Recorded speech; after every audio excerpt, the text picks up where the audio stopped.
and that's Femi, and we're part of the ACS committee, and we'd like to welcome you to our Thursday weekly meeting. Today's title for the meeting is What's Next for Black Power? It was there, so I turned around. And it's presented by Dr. Rashid. That's Dr. Rashid. He's a friend of the ACS. We often have him for meetings. He brings innovative thought and lots of thought-provoking things to us. So I hope you enjoy the meeting, as I will. If any questions, we'll ask him after. Yeah. After or in between. All right. That's cool. Thank you very much. After. And so hope you enjoy. Thank you, Sula. All right. Yeah.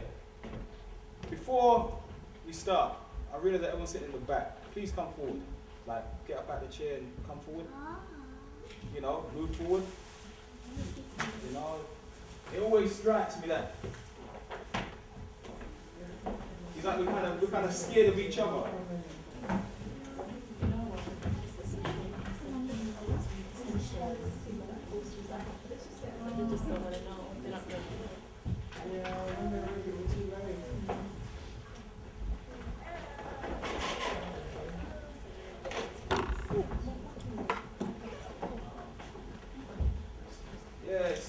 It's always interesting, you know. It's like we're afraid of each other, and that always makes me laugh. Because the thing that we should be gravitating towards is that which we seem to fear the most, and the stuff which we run towards is the stuff which we should actually be moving away from. I've got my 3 Islamic sisters here. You know about the dunya, right? And you see how people run into the dunya like they've made it to heaven, and it's dunya, you know. And it's always interesting. I remember one time I was teaching a class in a prison, and I'm there at the front, and brothers incarcerated, locked down. We're doing like a little session, you know. And the gap that existed between us was like this, and I'm thinking, hold on a sec, what's going on here? What, I'm not a man, I ain't been jailhouse. What, I never done bad runnings on road. I never done X amount of things. But yes, the brothers that was in there could not work out what is this man on. So they was afraid, because they couldn't make sense of it. On one level they're thinking, oh, he like a man who would sell us drugs. Another level, like maybe he's a man who would buy drugs. They couldn't see me as being an educator. So they was like, it's interesting. So they backing off. So as I'm seeing them back off, I'm getting their vibe. So as they backing from me, I'm backing from them. You understand? And I said, hold on a second, I said, brothers, what's going on here? What, I don't live Brixton. I don't live Front Line. I don't live Summer Leighton. We never had to go on railway police in 1985 and dash off after them and do whatever we did. I said, come on now, cuzzo. We all done it, but you lot got caught. You understand what I'm saying? So we should always try and, you know, just acknowledge each other. You understand what I'm saying? It's important. It's important. So, greetings. Assalamu alaikum. Peace. Shalom, shalom. How you doing? You alright? Yeah? Hold tip. Alright. So very quickly, because we ain't got much time. Time is running fast, and it's now 20 to 6. And I'm supposed to pick up my son at 7:30 or thereabouts, so I wouldn't be out here. Yeah? 7 o'clock-ish, I will push on. Right. Title of today's lecture is Forward. Always make a point. When you see your brothers and your sisters on road, even if you don't know them, and you make the eye contact, give them a little nod. A little, yeah, one. Simple. It just kills so much animosity. You understand what I'm saying? Some people that will look at you and say, what's wrong with Yeah, it's okay. That's their problem, brother. You understand? That's their problem. You deal with you and make them deal with themselves. Yeah? In the Quran, Allah says what? He says that, you know, you can't be judged for the next man's actions, the next man's beliefs. You hold accountable for what you do and what you believe. You understand what I'm saying? Yeah? So always make a point. You know, you see your brother on the road, you see your sister, if you get that little eye contact, say, yeah, what's that mean? That's it. You're not begging friend. You're not trying to get up inside the, yeah? You're not trying to, there's no ulterior motive. It's just like, I see you. Yeah, I see you too. Because one of the main things you see right now in 2004, one of the main problems with us as people of colour, is that we don't acknowledge the humanity that we have brought with us to the Western societies. So we don't acknowledge ourselves. We only acknowledge ourselves once the system gives us a little bit of credence and say, yeah, that's my man. Yeah, that's my man 50. Yeah, he's a bad man. You know that man, you know what he's shot? He's a big man in the area, you know. Once he's being stigmatized by society, we should be able to acknowledge each other for who and what we are on the strength of being people of colour within a crazy white supremacist system that will just destroy us at the drop of a hat. You understand? Right now, a lot of black males, your kind of age group, out there, mentally gone. Take a trip to, what's the place called? King's College. They got a mental hospital there. Yeah? So you see the amount of young brothers that are being diagnosed schizophrenic, paranoid, just gone on another planet. I think it's stuff from by the smart age, the younger age. Actually, no, so the schoolboys, yeah. Look at them in the bus, yeah, and they'll be shouting, you understand. So if you tell them, oh, be quiet, yeah, you understand, and they start insulting you, you understand. So, yeah, that's all good. That's all good. You can't be a fighter and not take the blows. nah. Only Muhammad Ali could not take the blows and that, and you see what happens when you start taking blows. That's all part of it. Yeah, some of the work I do, I come into contact with some of the most off-key children in the school system in London. Yeah, children that they can't get their head around. So what they do is that a lot of the schools, they create classes of what they call dysfunctional youths. Yeah? Yeah, special ed. Whatever they want to do. If you don't speak to the parents, yeah? No, sorry. Two things. Yeah? One, I like to make my things interactive. Yeah? Two, I'm up here, you're down there, so you listen.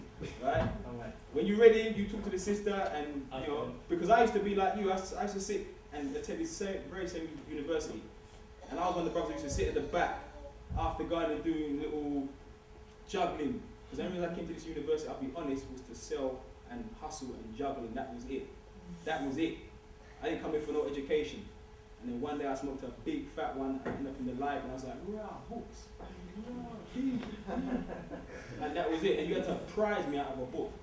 And all the books I read had nothing to do with my course. It was crazy. So I could discuss all kind of philosophy and high science, but could I tell you about the English legal system? Well, boy, I can do that. Still got through though, because then you realise that studying is all a hustle. Yeah, it's all a hustle. It's all a hustle. That's the main thing back. When the sister met me earlier on, there's I think he's a professor now. I won't name his name because they're probably taping this and exposing the fraud. But this guy used to teach me back in, I think about 94 maybe. Yeah, maybe about 94. And at the time I was a second year media and society student. This was my second degree. And for me, what interested me was globalization at the time. You know, now everyone's like, globalization, yeah, you know. Like 10 years ago, globalization, we were like, it's globalization. So here you got a black youth from Brixton, they used to do all kind of skullduggery, that came to university to hustle, they end up reading mad books that got into globalization from early. So the stuff that I had inside my head, for the first time I met a lecturer that I could bounce ideas off of. And the man used to steal my work. You understand what I'm saying? Because back in the day, before word processors and all this kind of stuff, you could actually hand write your piece of work, and you see, here I come today, look, I got pens. The sister tell me, look, we got the technology. I'm like, forget technology, man. Technology, I'm not interested. I used to write my stuff by hand. Never used to photocopy it. And then when I find out I'm getting 75%, 80% for work on globalization, I'm dropping bare bombs, and I read, man, then I hold it, what is this going on?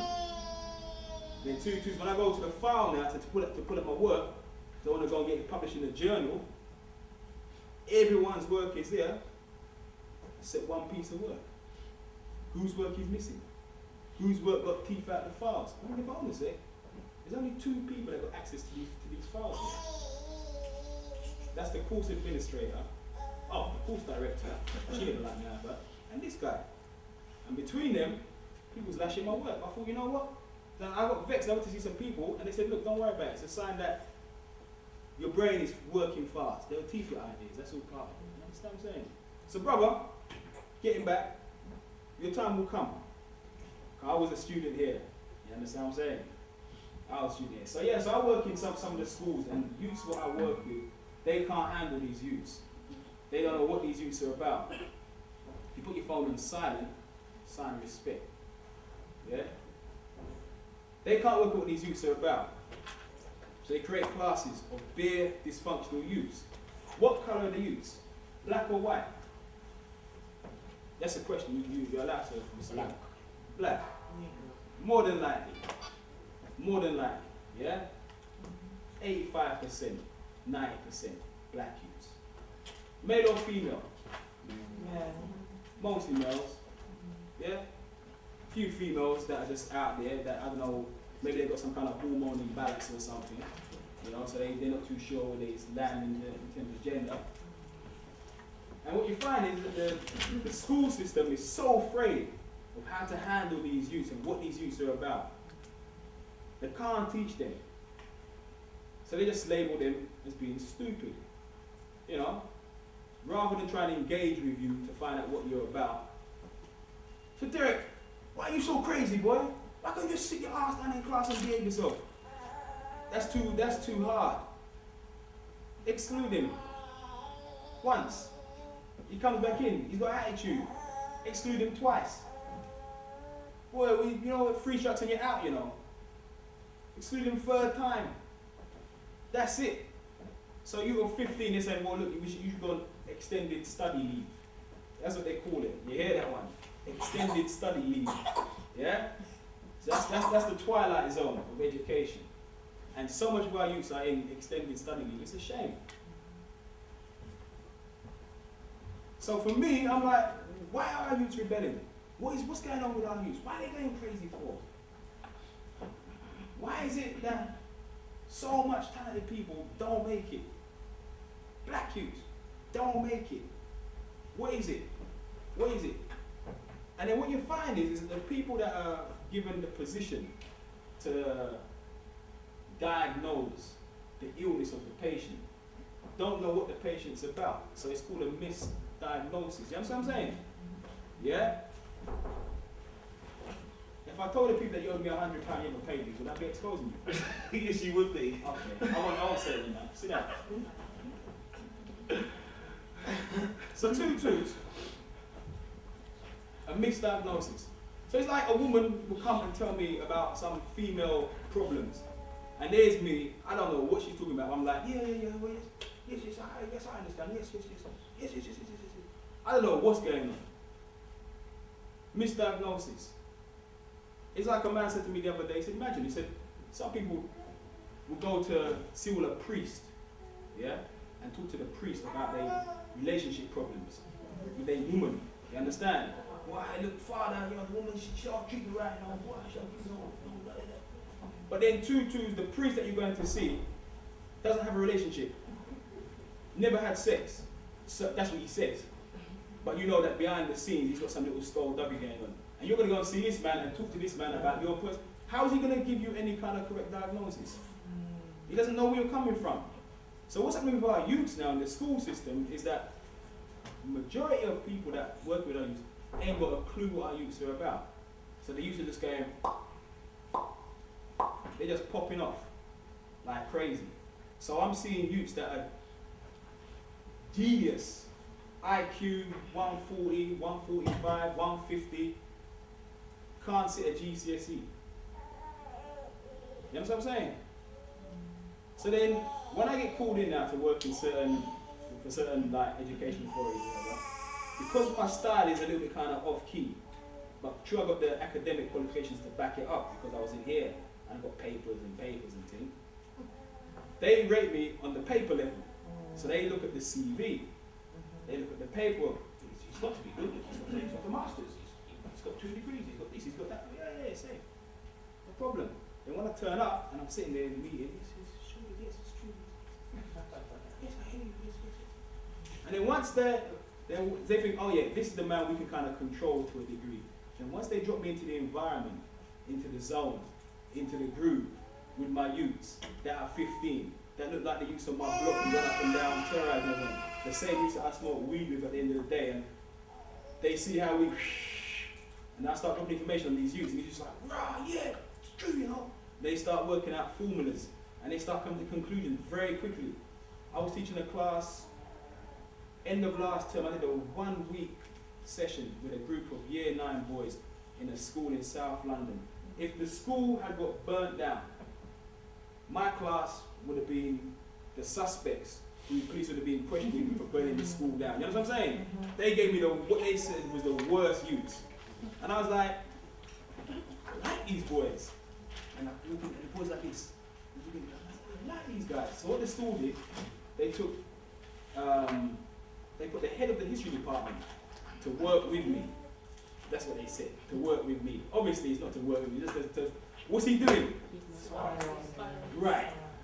We're paying the man money. Obviously I make sure that, you know, I invoice neatly. I'm working for you for a week, you're paying me at least a grand. Not less, at least a grand.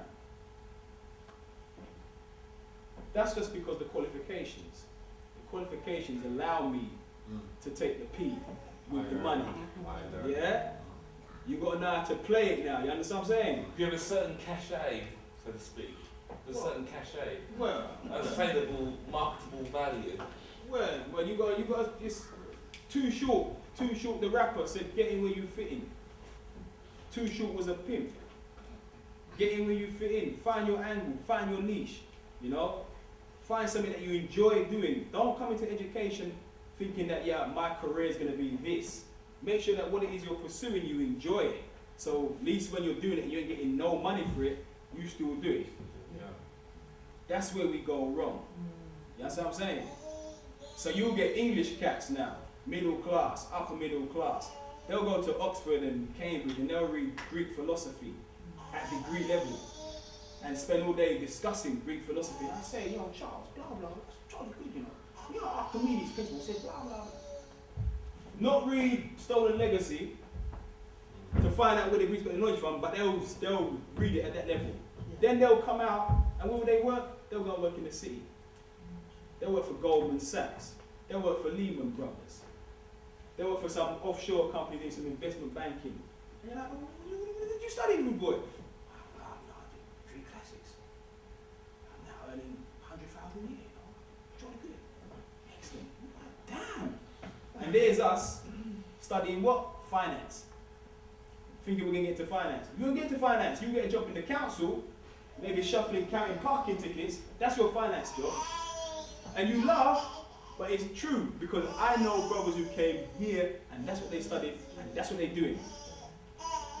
So be very clear on what's going on. Yeah? So anyway, so get back to this session at this school now, right? So I get to this school and I'm there. I got these youths, the usual suspects, I got these youths, and these was the bad boys of the class, the whole school, what they had. And I thought, okay, this is cool. We're gonna do a little session. You know? I'm here for a week. How much teaching can I do in a week, and how much can you learn in a week that's gonna be important for you? What can I teach you really? You know what I'm saying? So I tune now. I come in, I explain who I am. He's like, yeah, so, deep. And I said, listen, ground rules. Number 1, respect. Respect means to look again. That's all it means. You break the word respect down. Read, again, respect. Look, respect it. Let me respect it yourself. Everyone's looking at you. You understand? Very simple. So before you start popping off, son, look again before you pop off. Because when you pop off the first time, you can't and pull it back. Only Matrix can do that. This is the real world now. Once you say it and you do it, it's done. So, I'm not going to curse you, or you, unless I really want to curse you. I'm not going to bury you unless I really want to bury you. So we establish the ground rules. Respect, first and foremost. Second one now. Respect yourself, son. Don't sell yourself short. You've been stigmatized by the system that you can't achieve. So I'm here to take all that and dash it. And we're going to do some real learning. So he's like, okay. So they kind of looked at me like, this guy's crazy. Does he know who we are? We're not doing a single GCSE, sir. We're the worst boys in the school. What are you telling us? If I told you you by the end of the week, I was teaching these boys at degree level. Final year. I was dropping stuff on them that I was learning final year degree. And they was looking at me, and I pulled out old assignments that I had where the marks were like 75%. And I showed them like, listen, what we've been doing is this level. This is degree level stuff. How old are you? I'm 14, sir. I'm like, okay. So I got a class of 14-year-old boys that they can't teach, that I've taught in the space of a week from no GCSEs up to degree level. And I said to them, so you know you can do it now. So if you don't get there, it's not because you ain't got the ability. It's because you're effed up. Excuse my language. Yeah? That's all it is. It's because you believe someone else's hype about who you are. You know what I'm saying? Does it make sense? Perfect sense. Huh? Perfect sense. Perfect sense. Thank you, sir. Thank you. And what really made me laugh about teaching this class, yeah? At the end of every day, the head of the history department, who they put to work with me, yeah? Because he realized, he's like, he followed me up, you know, like a couple of days before, he's like, oh yes, hi, Mr. Nichols, how you doing? I'm like, yeah, same. Yes, look, you know, we need to meet beforehand to discuss, you know, the itinerary and what you're gonna do and blah blah blah. I'm like, yeah, same, no problem. He said, so what was you thinking? I said, well, yeah, day 1 we do this, day 2 we do that, after the session we do this, that, and I just broke it all down because I knew what I wanted to do anyway. So when he heard me drop it like that, he was like, oh, yeah, wow, that's really cool, wow, that's fantastic. I was like, yeah, same. He said, so, you know, what do you need me? I said, well, you know, you're a historian, so yeah, you know, you sit in and, you know, we can kind of, you know, we can flip it between each other. Because you've got to make the man feel like you really need him. When you start showing white people that you don't need them, they get so vexed. It's a mad psychology going on. We don't need you. They get vexed. Oh, we need you. Please, Mr. White, please give me a job. Why don't you black people support yourself? We're always helping you out. In steps Nation of Islam, Missionaries for Afrikan, do for self. Oh, he's an anti-Semite. Oh, they're racist. Oh, they're separatist. And you think, hold on a sec, what are you supposed to do? You don't have to come in. We can't separate. What we just find a rock or something and just roll up and curl up and wait for 400 years. What do? You hear what I'm saying? So you have to study the psychology. So you've got to let them know, yeah, wow, look, I really need you, you know. I really appreciate you being here, man. I appreciate what you've done for me. That beautiful housing estate I live in Brixton. Thank you, man. You heard that me about my central heating and my gyro check. Man, you guys are so deep. And them names you gave us, you know, you took away all our language. Thank you, man. Thank you. Regardless of our name, our land, our language, our culture, our religion, our different self, turn us back into make us hate ourselves. Where would we be without you today? Damn. Thank you. Obviously, you don't go that far because you know you're taking the absolute. But you do it in degrees, right? You have to do it in degrees. That's what I'm saying. You do it nice and neatly. So we sit down in this class now, and I start flipping with these youths, you know, and they start popping off on me, so I pop up on them, and we cuss each other, and I cuss them back, and I let them get it all out their system. Get out of their system. Come on now. Yeah, you want to run joke? I love to run joke. I love running joke. I run joke. To man, tump me in my mouth, lick out my lip. I cuss him so much because you couldn't handle it. So I'm with these youths now. We run off joke on each other. And these youths are like, rah, this is Dr. This man talk like my uncle who smokes weed on the corner. I'm like, yeah, that's probably me. You know your uncle. Yeah, no problem. So once we realise that we come out the same thing, and I fully understand them, and I know what they're going through, I'm like, don't give me your flim flam. I'm not interested. I know exactly what you're on, son. Them little moves here, them little talk, I see everything you do. Don't worry, son, don't worry. So when they realize I was going to start on their foolishness, then we start teaching. And then they start learning. And the more they learn, the more I teach. The more I teach, the more they learn. And it's this kind of mad energy like this. And when I see the head of history, we're sitting there like this, like, and the man's jaw dropped like, Marcus Jacobs, Ethan Ford Hudson. He couldn't believe what was going on with these youths. So every day he ran back to the head teacher of the school, who's writing out my checks, and saying, listen, I don't know what this guy's on, but he's got these youths on some crazy level. Because what the plan was that I would come into the school, work with these youths, can't control them, because they're all on like 3 strikes and you're out. So they've had strike 1, they've had strike 2. So the 3rd strike is, look, we've called him a black man to work with them and he couldn't control them. Now they've got to go. That's the move. Get rid of the youths. Get them out. Get them out. And when we start flipping and they realize now, the youths are like, damn, okay. So we've discussing certain concepts, and the youth in the class, I asked them a question about, we was talking about Nazi Germany. And we was talking about apartheid system in South Africa. So I teach them the history, give them the information, make them analyze it, and come up with a conclusion very quickly. Because they didn't know none of the history. Because they don't teach that history. They don't teach the history to the youths what they need to know. They teach them all foolishness. Yeah? So I said, so what is it? What is it? Talk to me. And the youth said, sir, it's a conspiracy, sir. It's a conspiracy to destroy the black man. And I was like, okay, conspiracy is a big word, you know, son.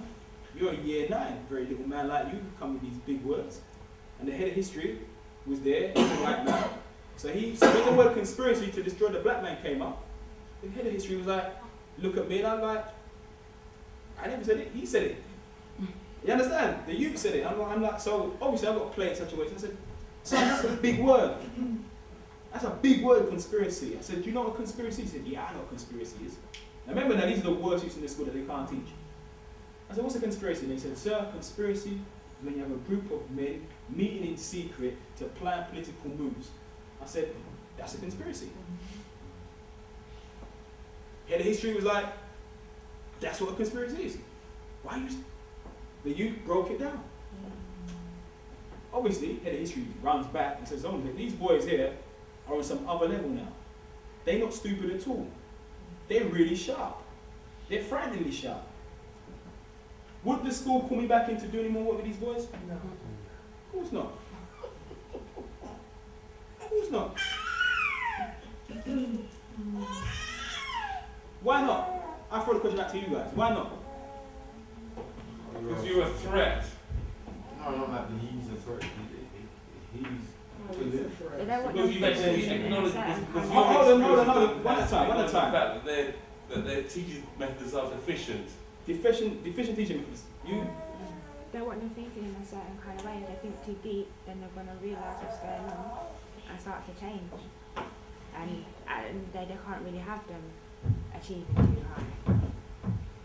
But I thought the whole point of going to school was that we go, we learn the information what they give us, the mathematics and the English and the science and the history, and we take it into our being, and we go out there and 1 and 1 is 2 and 2 and 2 is 4 and 4 and 4 is whatever it is, I mean, and it's all good. So you're saying that they can learn too much. They become too intelligent. And the secret is not to have intelligent people. I mean, you're potentially awakening something that is dormant in them. You see? Yeah. And not only would that threaten the old establishment, the education of the establishment, it has repercussions that are wider than the education establishment. What do you mean? Like rather than go out into the community and become drug dealers and start firing off guns at each other, they might go out there and start a business and employ people Well, and pay taxes. yes, in some ways, yeah, but in the sense then that these youths are probably dysfunctional because they see the mockery that's going on out there in society, and they've gone off key from that. They don't want. It's like they're ahead of that level already anyway. As you say, they're dumbing down that they don't want intelligent people in society, especially black men. But then, if you have a society where you don't have intelligent people, how are you gonna run your society? I mean, you can't have a society with bare stupid people, because obviously someone somewhere, like at different level, like George Bush, he's not running them. He's stupid. But you know, there's enough people behind him, with intelligence level, I mean wickedly intelligent now. I'm not talking about intelligent like God intelligent. I'm talking about wickedly, devilishly, 10% wicked exploiters intelligent. Where man would sit down and formulate a well-crafted, constructed argument based upon quote-unquote factual information and then just go forward with a devil agenda. That's one form of wicked intelligence. But I'm talking about, you know, these youths, they're good youths. They're not bad. You know, they play on a kind of image, but they're not bad youths, you know. They're not bad. What they want to do at the end of the day? They want to get a job, they want to have a car, they want to get off. 3 square meals a day. You know, they don't want to go out there and become the next Tony Montana and import kilos and, you know. But the job, we want to get them away from that mentality, the job element, the job, just overbroke. Because this is what was fed to us when we were. We go to school, do what the teacher says, come out, get a good job. And that's as far as the vision was at one time. Yeah. So in bringing that back to them now, on that level, why the inference on race first then? Because they're going to be dependent on a system. But you're awakening their mentality is going to raise them to that level where it will be self-sufficient. You see what I'm saying? Yeah. So that's why they don't want you in the school. It's not just the fact that you're going to be able to control. Remain dependent on them. How many people in this lecture theatre right now? We got 1, 2, 3, 4, 5, 6, we've got about 20 people here. For a university of 17,000 students, little experiment I want you to do.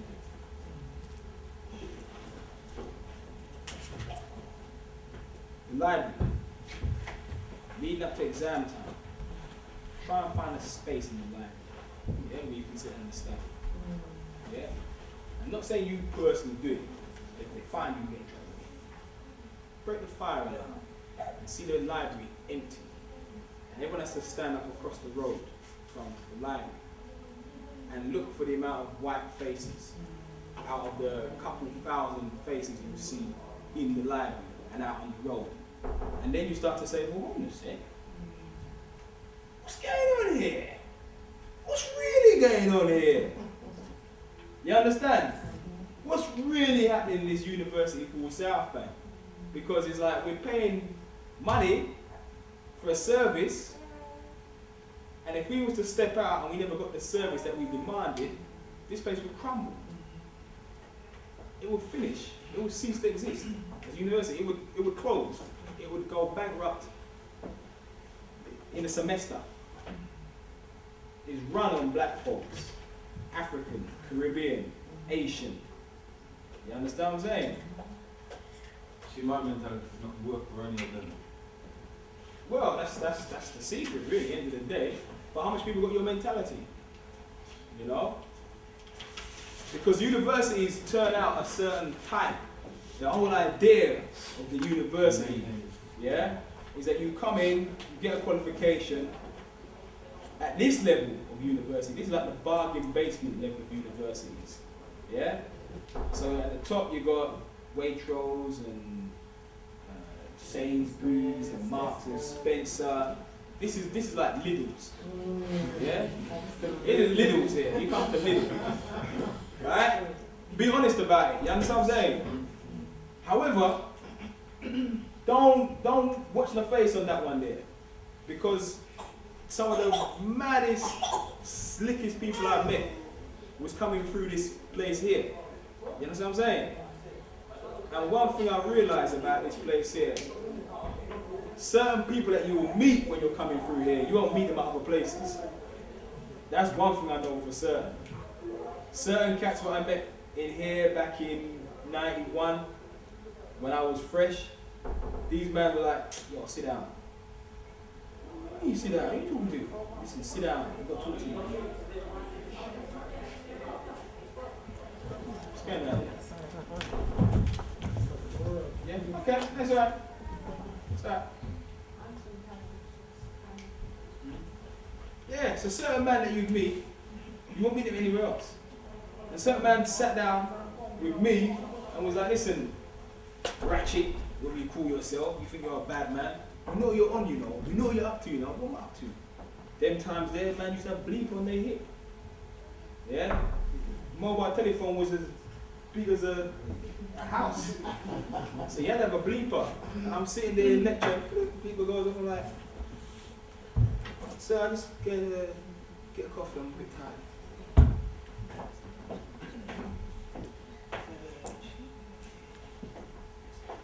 Come back in. That was me. That was me. I was blatant. I thought I was being real slick. Not realizing that everyone knew what I was on. And I'm like, what did I do? I didn't do nothing. Not me. You understand?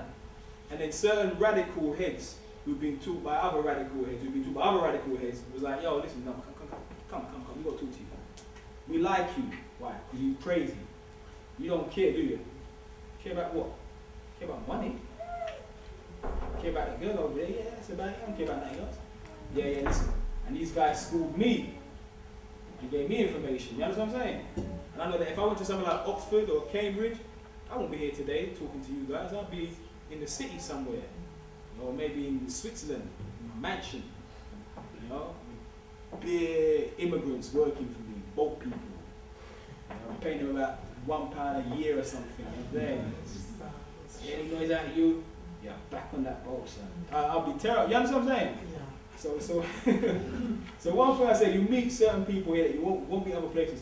But this is Lidl's of universities. Lidl's. This is down there along with the University of IKEA up in North Circular Road. You understand what I'm saying? Prefab university, it's not real university.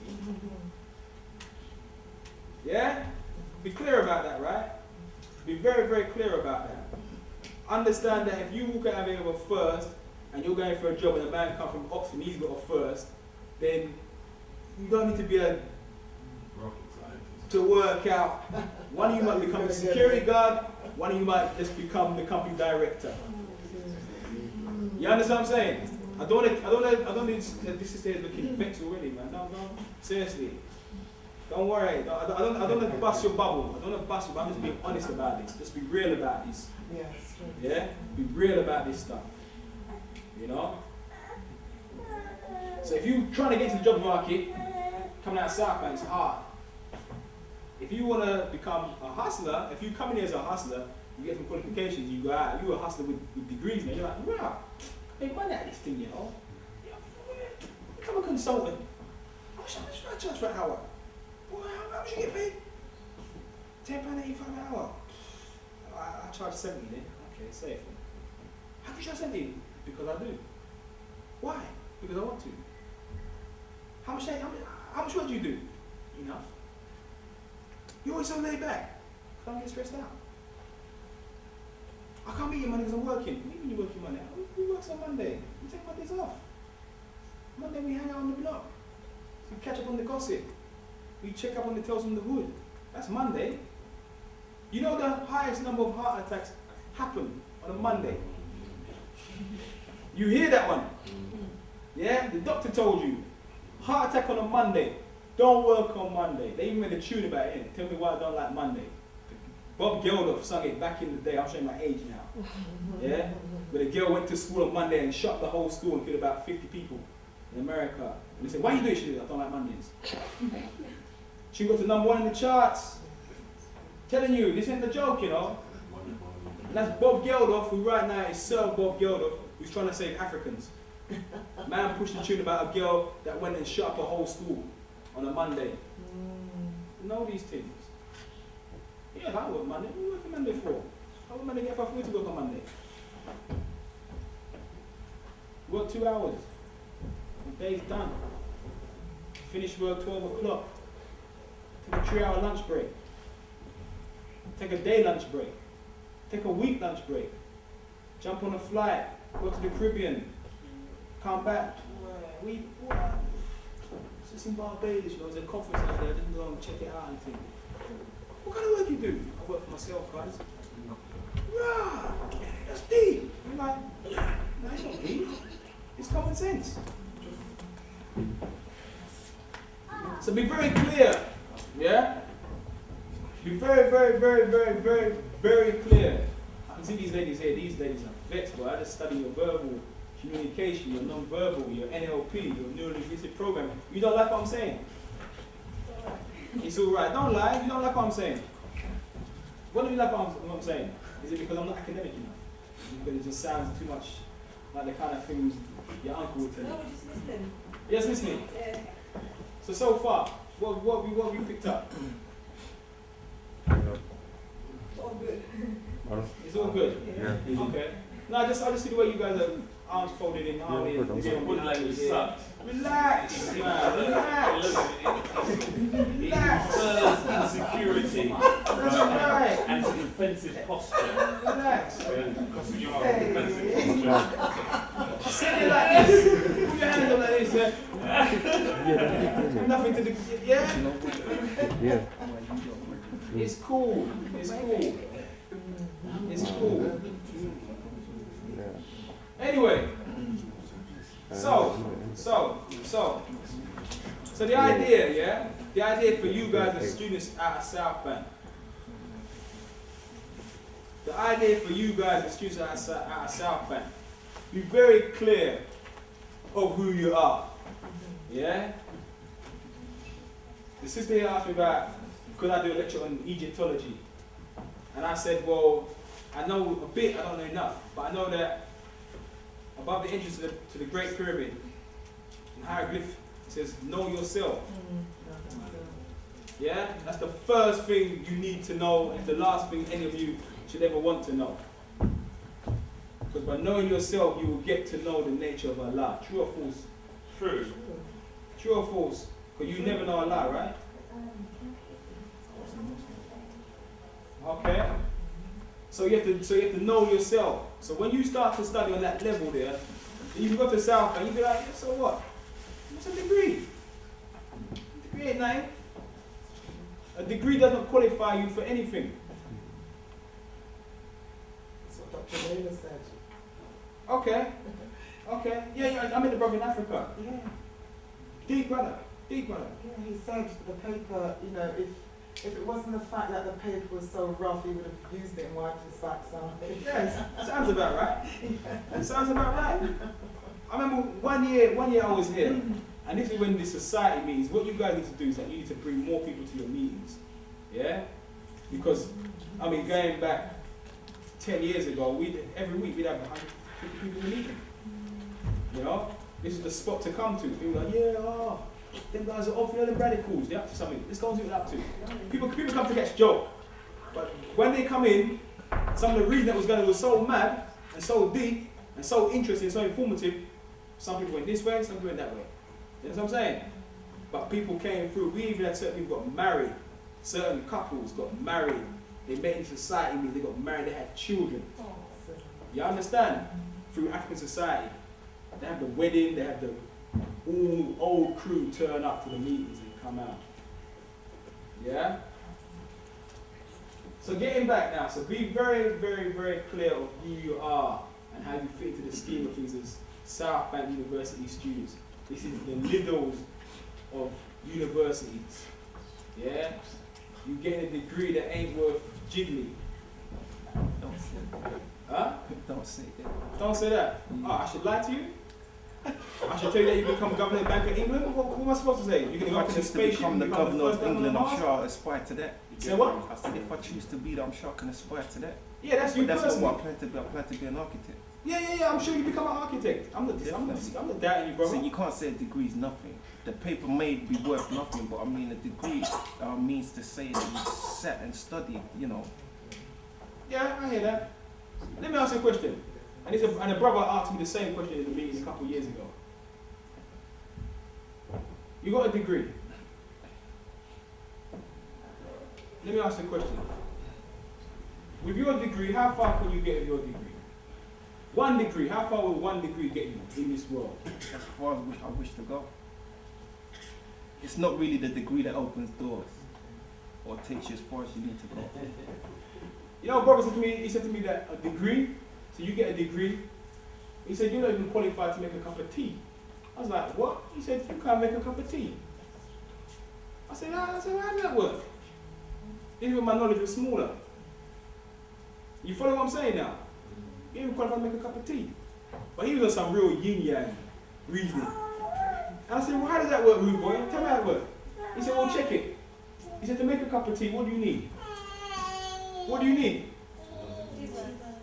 What else do you need? Tea bag, sauce, cup, Tea bag, sugar, milk, hot water, cup to put the tea in, spoon.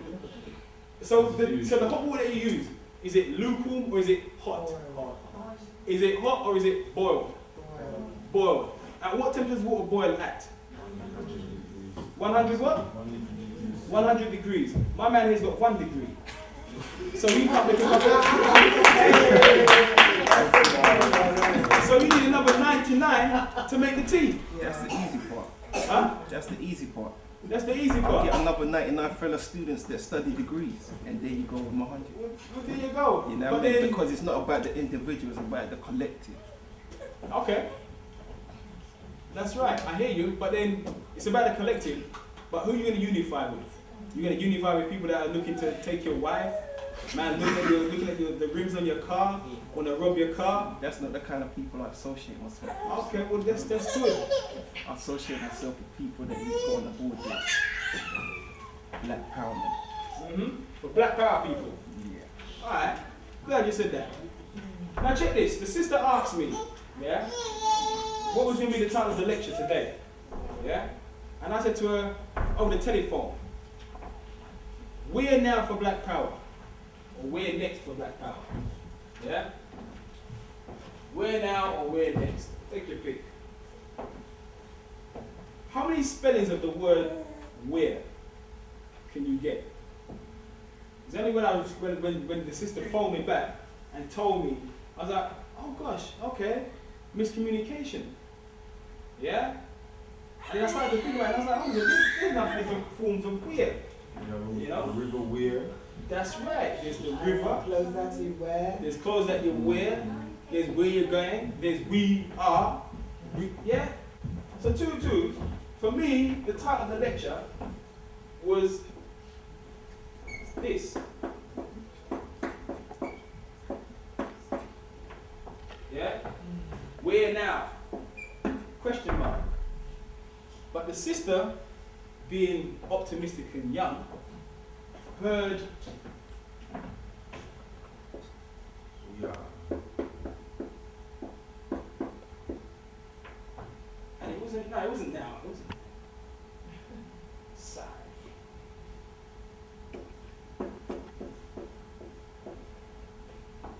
Yeah? You following this? You following this? We are. Right? So, you got my original title. Where next for Black Power? Where do we go now? What do we do? The guys wrote the books. It's all there. You can buy this one and there's this one here. Look, the Pledge of the Third wrote it in 1950 whenever by some cracker devil Frenchman. You know what I'm saying? There's all behold a pale horse, and the man will tell you how the World Health Organization put AIDS into Africa in 1987 under a smallpox inoculation program, injected 100 million Africans with smallpox vaccine and really gave them AIDS, and they all died. Yeah? So we know what's going on. Yeah? We know stuff like this. 100,000 people dead in Iraq, 100,000 civilians dead. They Muslim, they brown skinned, they're not white, they're not European. They got resources in the ground that Europeans want, and Europeans will kill them to take their resources. That's what's in Africa right now. So we know what's going on. So for me, I'm like, so where next? What do we do? That's what struck me. You understand? But the sister, being young and optimistic, she heard, wow, where next? Yes! So take off the question mark, take that out, and where next for Black Power? Quite deep, you know. I mean, I sat there and I thought, that's deep. That's deep. What were you saying, sister? Just repeat that again. What's that? The last sentence. The last sentence. Which one? I speak so fast I don't even hear myself. The where next, how can you repeat where it came from. What the sister was saying, this one or this one? Which one you want? She wants an explanation. You want an explanation on both? You want an explanation on both of them? Okay. Alright. I'll speak slowly. The sister here phoned me and asked me to come down to the university to do a lecture. I'm not being facetious, I'm just making sure that we understand, yeah? Or we overstand, as we say, right? The sister here phoned me and said, what's the title of your lecture going to be? I said, where next for Black Power? What's the next step? A couple of weeks ago, we had a brother speaking down here, what's his name? Malik Zulu Shabazz. Spoke about Black Power. Yeah? Guys I know, Nation of Islam, talk about Black Power. Certain brothers I meet them on the street, they go up to me, yeah, Black Power. Yeah, Islam alaikum, brother, how you doing? Black Power. Okay, bro. Deep. Then you walk around the area, and black man don't even own a butcher shop in Brixton. You're like, yeah, Black Power, deep. Yeah, wow. Okay. I love it. You understand what I'm saying? Black man on a barber shop and a patty shop. Black Power. Black Power, brother. Patty power. You understand? So where next? What's the next step for the Black Power crew? And I was saying that true, I've been in this thing for a couple of years. I'm not an elder. Look, see, I'm young, fresh, but easy past 19. You know? So seriously, sometimes I got to the club, I told the girls I'm 19, hang out, buy them sweeties and things. Joke. Yeah? Right, are you still with me? You follow me? Right. So, through all the books, the information's out there, stuff like this, white racism, a psycho-history, you need to get that on your list. Get that on your book list. Who's that by? This is written by a man called Joel Covert. This book came out in 1970. Covert. Covert. See his name there? Covert. How do you spell that? You put it. I can't see it. We're going to take them funky glasses off, bro. Man got pink sunshades on. Come on now. Flavor vision. Alright, look. K-O-V-E-L. Sorry? K-O-V-E-L. No, we old friends, that's all it is. We know each other from way back. But if I was in your place, I'll beat you, right? Okay, doctor, I'll slap you. But yeah, but we're old friends. We go back. Yeah, long years. time. Yeah, you want to read stuff like this. And this will tell you about the psychology. This is a white man studying the psychology of whites and their racism. I took this book with me. I was on a train journey. I took a group of students with me. We was going up to, where was we going? I think we was going to Oxford Circus. I had a group of little black kids with me, right? Year 9, so 14, 15. And I remember, and I get on the train, and I'm with them, I'm like, yo, listen, you don't operate tidy, and I leave you. If you operate like fools, I'm going to be on you. So let's just keep it cool. You guys sit down and talk about whatever you talk about, spinny rings and booty dancing, whatever it is you guys do. And let me sit down here, away from you guys, and I can get a little peace of mind. And then when we reach Oxford Circus, we get off the train. Standard, right? So they sitting down, they talking, making their noise and thing and cussing and everything. And the white folks are like this on the train watching them, like, oh, we didn't get robbed. Yeah? Transport police get on the train, stand right by the boys and watching them like this. And the boys are there oblivious to what's going on. They can't see. Me, I'm sitting down here somewhere. I'm just like, okay. I'm responsible adult with these youths. So as long as you don't mess with my youths, then I won't trouble you. But if you cross the line with my youths, then I will defend my youths. And I won't go in there with violence. I'll go in there with intellect and destroy them. And make man say, oh, I'm sorry, son. I didn't mean to do that. You understand what I'm saying? I'll use intellect. So I'm 22 now. So me sit down now, get my briefcase, I pull up my book. And I start reading on the train. And there's big white folks on the train. And I'm reading this book. And white people started getting shook. As the youth said, the people were getting shook. So me, I'm sitting there because I find it very interesting. I find it very interesting to know, for example, yeah? For example, let this man drop some mad, frightening bombs in here. For example, In the centuries before the Supreme Court outlawed it as such in 1972, rape was a capital offence in the United States. I'm not defending rapists, okay? Of the thousands of men executed for rape since the founding of this nation, over 90% have been black men allegedly guilty of raping white women. Allegedly. Key word. Right? The remainder have been black men executed for raping black women. You follow me? You follow me? My friend in the middle there? You got this? Okay. The remainder have been black men executed for raping black women. Or white men for raping white women. Never, ever in the history of the United States has a white man been executed for the raping of a black woman. Never. So obviously, if I'm sitting there reading my book now, and this information I like in the book, I'm like, damn, whoa, and I'll let people know like, rah, and I start looking at white people like this.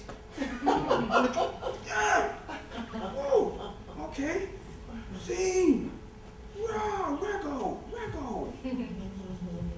standard rude boy. You see how man's getting on?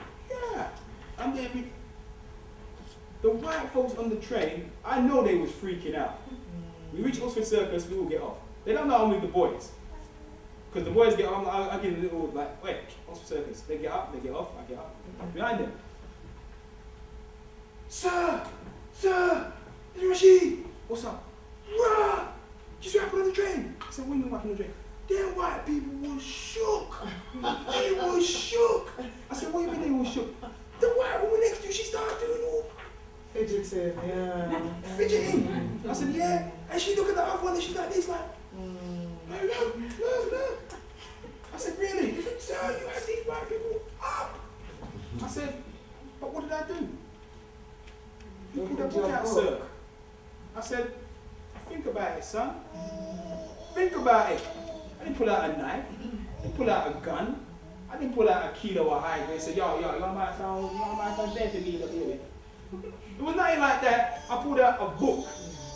A book. First revelation given to Prophet Muhammad. Peace upon him. What was it? Iqra. Read. Iqra, yeah. So all I'm doing, as a brother who studies Islam, is fulfilling my duty to Allah. I'm going to read. Okay? Deep. So that's what you crack those on to. Okay? And white people got afraid. They didn't like it. Oh my God. And you know when you got a white person up, because they go, Yeah. they fluff. Yeah. And it's really funny.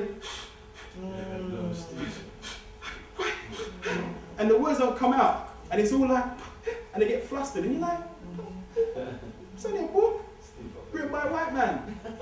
Published by white publishers. Bought out of Borders, which is a white-owned bookstore. Good day, sir. Errol, I'm hold gonna up. dash. Copy, sir. Yeah, hold it there. I'm gonna dash for the girl. No, I'm saying, yeah, oh yeah, man, go ahead. Okay. Yeah, right. So all I've done is taken some money, bought a book out of a white-owned bookstore written by white people about white people. Read the book on the train with white people. White people start getting all, oh my God, stop it! Start getting all emotional. What did I do? I pulled out a book. What, black man can't read a book? Thank you. Thank you. So now take that back to our year 9s in the school. End of last year. That was teaching at degree level. That was like, yeah, sir, if we had more than like this, you have to fight to get us out of the school. Sir, the stuff that you taught today is deep. Love these lessons, sir. Rah, give us more of this and we'll be here. Fear. That's what I'm saying. So, check this one out. Even just for the title alone, let's walk with it. Hey, Mr. White Man. You know, you got an interview at a job. gotta have your job at the council. Walk in there. Yes. Surely good book, excellent book. So where can I start as being chief parking attendant? I got a job. Oh. go wrong. You're not supposed to read that kind of stuff. Yeah? But it's all good when white academics and white sociologists and white social scientists can go and write books about us. Anthropologists can go and write about us. We observed this tribe of black people for 6 months, and all they did was sew some funny white colours to each other, which they then proceeded to put in some glass and light it with a lighter, and they started acting like Superman. Then they fell down and died. Why did they do it? We don't know. We just think they're crazy. But because they set the agenda, they set the rules. So they can study us left, right, and centre. The amount of white liberal academics that come and ask me stuff, I tell them they're all foolishness. I tell them anything. It just depends how I feel that day. If I had a good day, yeah, his sun's blue, yeah, green, pink, purple, yeah, whatever this hasn't happened. Oh yes, Rashid said, blah blah blah blah. It's true, you know. They haven't got a clue. But they get published and they get quoted as being the authorities. And then we have to jump through their hoops. And when we can't fit through their hoops, then now we're the ones that are subnormal. We're the ones who've got problems. We're the ones that's being stigmatized. But like the man here in the book said, and if there's one thing that I write this book, alhamdulillah, was that one fact. That since the founding of the United States, not one black man has been executed for raping a white woman. I'm not saying that a black man should go out there and start raping white women. No. I'm saying that it has never happened. And then when you look at the shades of black in the United States, absolutely, from light to dark, a man has set up a system where they got what? I think it's if you got 1/32 of black blood in you, then you are black. One drop. Yeah? Man put in place a law, said in the Constitution, he said that the black man was 3/5 of a human being, which meant that blacks never had rights, because in America that's something called the Constitution, which gives you the right to bear arms, the freedom of worship, the freedom of association. The Constitution that was still 1/5 of 3/5. 3/5 of 3/5. But it was I think it was nullified by the I think it's the 13th Amendment. But when they're ready, they can repeal that amendment. Because it's not Constitution, it's amendment. You understand what I'm saying? So when they're ready, I'll put back in slavery. Yeah. So you think just hold on a sec. Why are they studying us for? They know what they've done. They created us. They made us in their image of what they want us to be. So it's rob us completely of our name, our land, our language, our culture. Take it away from us. I read in a book the other day, said 85% of the Africans taken out of Africa and put into the New World, Muslims.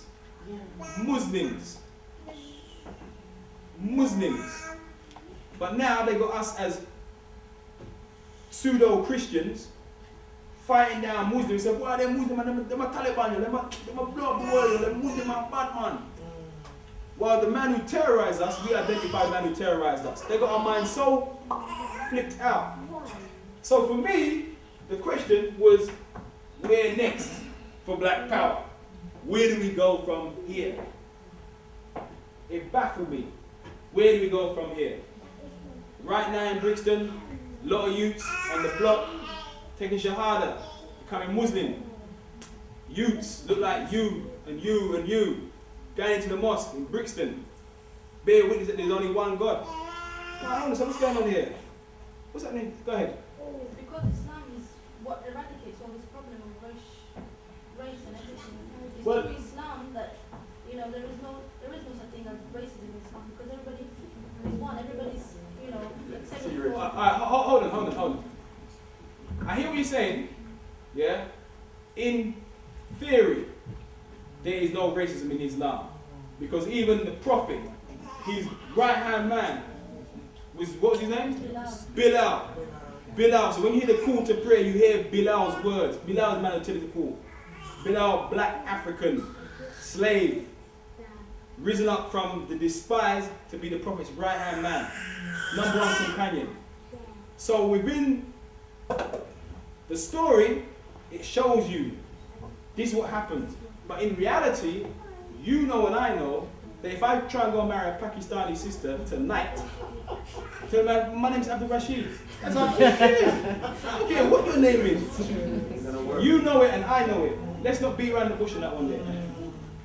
Go ahead. I just want to know. Sorry? Which religion for the black people, the original religion? Which religion for the black people? Yeah, the original one. I tell you what, because we've come so far down the road, what you need to do is, it's not for me to tell you what the original religion, what you should do.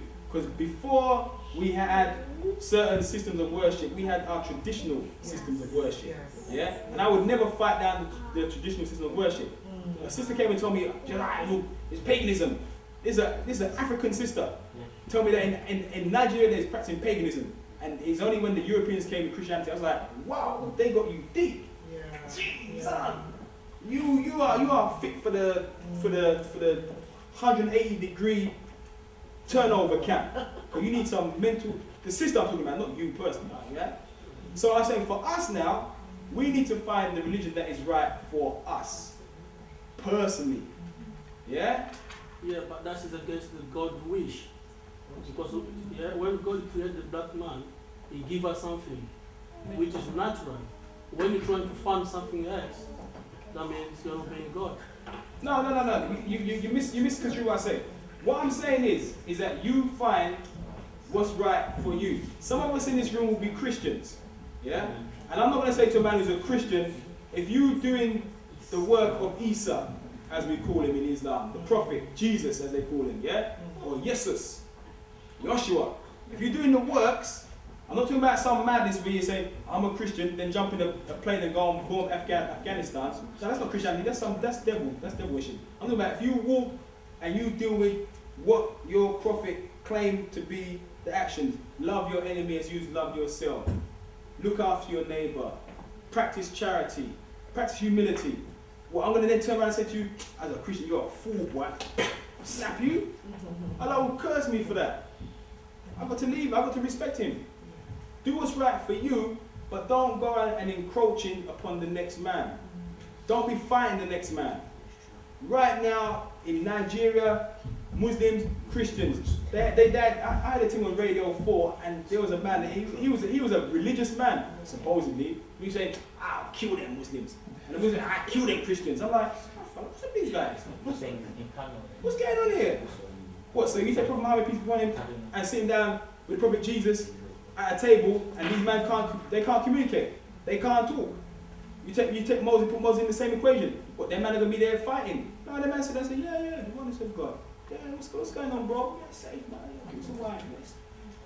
But it's us, with all our insecurities, meaning that we have to go and we have to put it on me, marrying, this between me and Allah. I don't go to the mosque to beg friend. I go to the mosque to say make my salat. That's it. Go ahead. So actually, we are discussing some things about marriage here in the class today. So more Christian. So actually, I have some discussion with one of my colleagues in the work about Muslim married Christian. Yeah, and this guy, he's a Muslim, he's an Asian guy. Yeah, he was telling that if he married with Christian, he's going to convert to what's called Muslim. I was saying to the person is that if I'm married to a Christian, I'm a Muslim, yeah. If I'm married to a Christian, I would ask her if she wants to be a Muslim or she wants to continue with her religion, yeah. So, and he was saying that it's going to convert her to a Muslim. I was saying it's not necessary.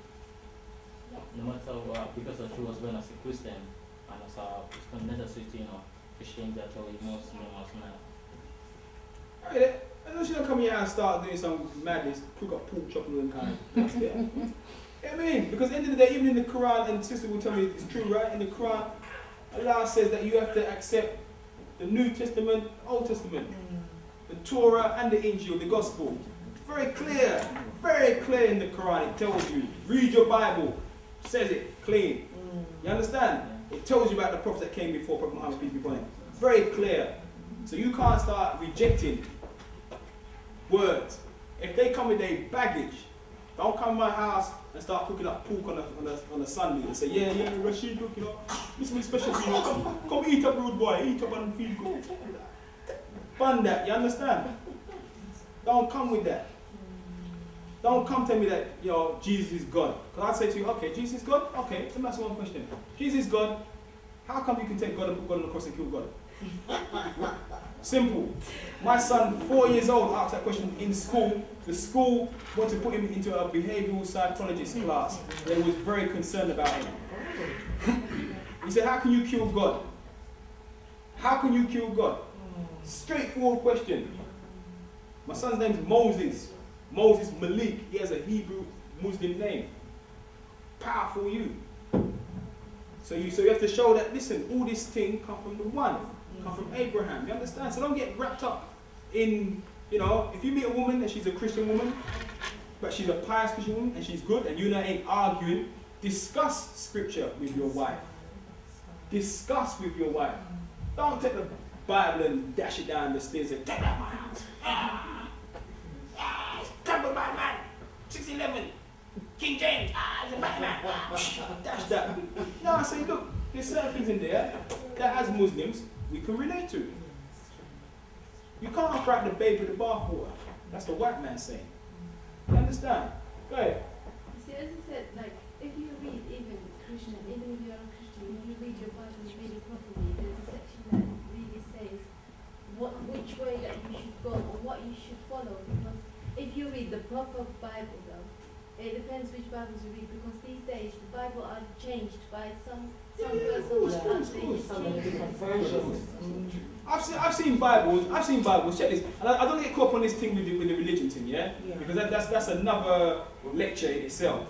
But I can see that that's what you guys are interested in, which is good. Because you want knowledge. People want knowledge of self. People want to know, okay, where do I get knowledge from? How do I find out? Where's my story? Where do I land? Yeah? But twos, as long as you can say to yourself that you and your woman, or you and your man, you can be a Muslim, Christian, pray to the oneness of God. Stand it. But Dr. Rashid, isn't that a weakness? You've got a weakness. Isn't the whole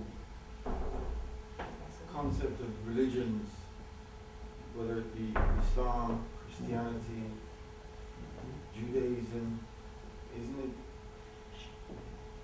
a weakness that we need to break out? Put on the back burner. Put it on the back burner.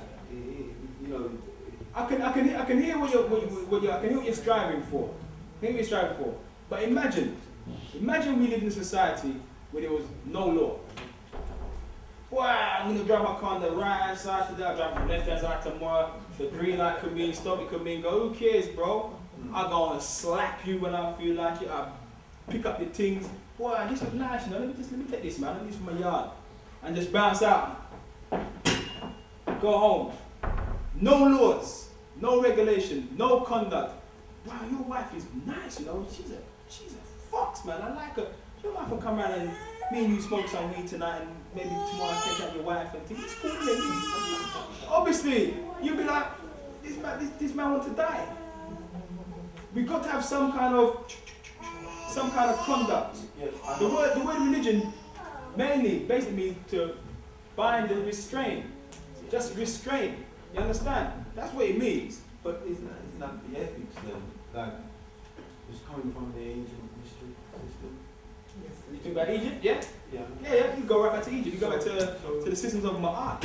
Yeah. For those of you that don't know about the old Egyptian system of Ma'at, the principles, truth, justice, righteousness, which all religions be stemming from when it comes down to it. Yeah. These are basic principles now. We can talk about Pharaoh doing this and this Pharaoh did that, but the principles of Ma'at, yeah, truth, justice, righteousness, yeah? These are the principles. So if you're going to live your life by these principles, if I come to you and say, bro, I just deal with truth, I just deal with justice, I just deal with righteousness, I'm like, alhamdulillah, praise be. Well done. But you know and I know that enough man can't live like that. One man want the next thing. Even from the Old Testament days, they said, what? You shall not covet your neighbor's woman, his ox, his chicken, his whatever he's got. you need to have a certain level of restraint. And a lot of times, and especially right now, in 2004, with mass media going completely out of the pocket, absolutely controlling everything, where MTV Base is running so much videos, and the videos, do you know how many products can be placed in one rap video? Do you know about marketing and product placement? Alright, product placement, supposing now I'm a big superstar, yeah? And true truths, you got a company that manufactures, I don't know, nice Oxford shirts, yeah? But your company is called, I don't know, Sisters Oxford Shirts, so you have an S and an L as your logo. And because I'm going out and I'm doing these big speeches all over the place, you come and you say, oh, look, Rashid, hey, we want these shirts, man, I think it'll suit you, you know? And I say, well, boy, how much are you going to pay for me? Because I don't say that, not people see me, you know? I'm a big man. So he said, okay, look, we give you £1,000 plus a shirt for life, a week. So I wear the shirt with your logo, I don't pay for it, plus you put money in my pocket. So when I speak on a platform, it could be some brother saying, you know what, a man with looks, you know, you wear that shirt nice, you know, yeah. Where you get a shirt from, I wonder, where did I get on there from? Bling, product placement, advertising basically. Yeah, they call it product placement. So now you see Missy wear Adidas. Product placement. Every time you go on TV, that she's wearing Adidas. All the time. Because they done by her. You understand what I'm saying? Puma done by the whole Jamaican track team and football team. And a couple bad men in with it as well. You understand? Product placement. Yeah? How many products do you think you can place in one 4-minute rap video? Huh? You say? I said bear. Bear. Is that more than 50 bears or 49 bears? How many bears did you see? You know what they say? They say, yeah, you're talking like 200. You can product place 200 different things. So I've sat down and I've watched videos. And before the iPod was hitting, there was one, what was the video? Oh man. And it started off, the first shot in the video was the iPod. Yeah? And then it clicks up and you're like, what's all that about? Because true me, I've been trained on a media level. So that guy that we met at the front there, like I said, he was my old professor in European mass media and globalization. So me and him been discussing stuff 10 years ago. So I've sit down and I can't watch TV anymore because I see too much. So I have to switch it off. I have to switch it off. No. Lock it in a cupboard. Because if I sit down and watch it, I'll go mad. Because it's hitting me. They hit you with 200 plus products in a rap video. From the sneakers, to the dish, to the that, to the car, to the gun, to the contact lenses, to the false breast, to the tattoo, to the weave, to the muscles, the steroids to get the muscles, you name it, it's sold. So can you block it out mentally? Does that do that? Watch the television and block it out.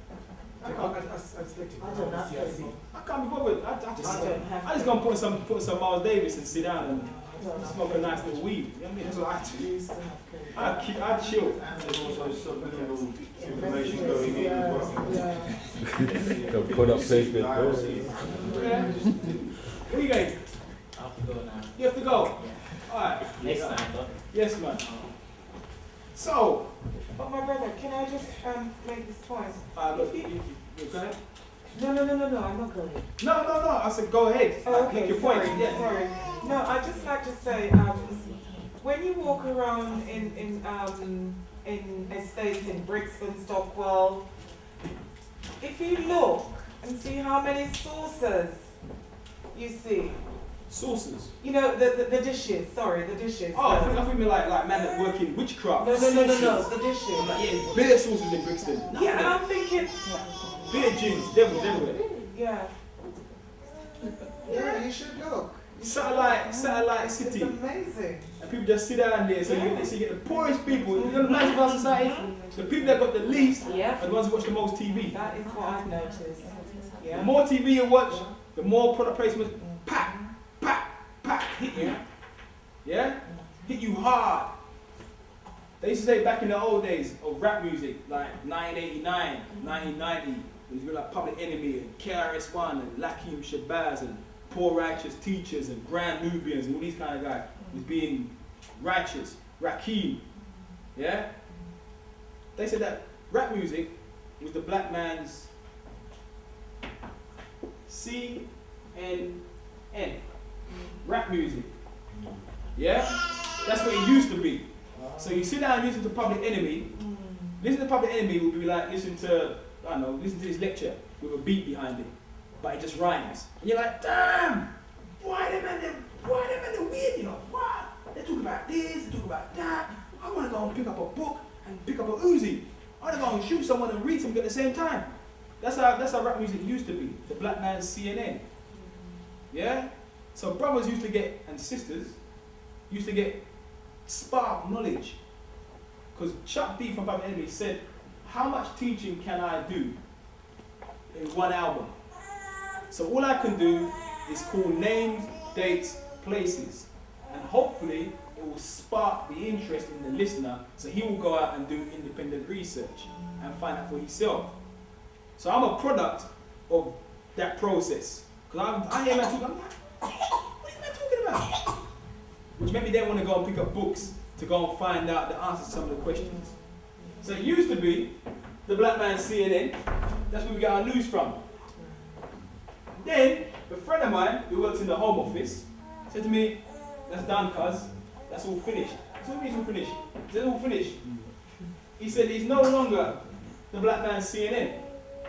He said, rap music is now the black man's QVC.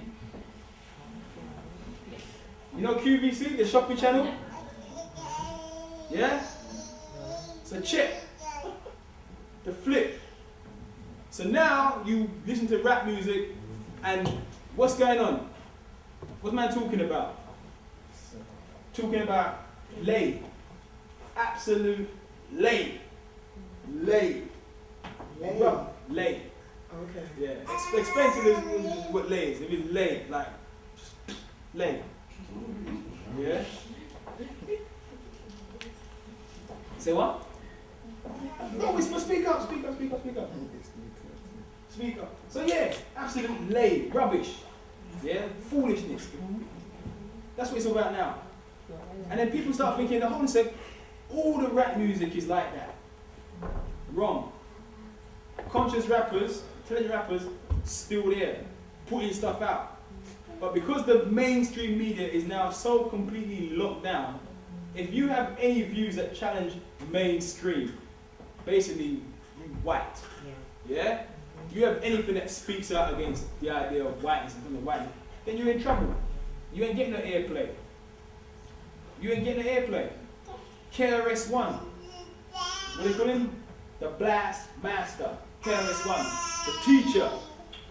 KRS-One been making rap music for getting up for 20 years now. Man hasn't fallen out the game, but do you ever hear a KRS-One tune played on Choice FM? Never. Listen to Genesis Radio on Sunday morning now. Man will be dropping KRS-One, and you'll be like, it's a bad tune. What's this tune? KRS-One, yeah. What year is this? Yeah, 2004. Can't get the airplay. Why? Because my man's addressing the situation of our people.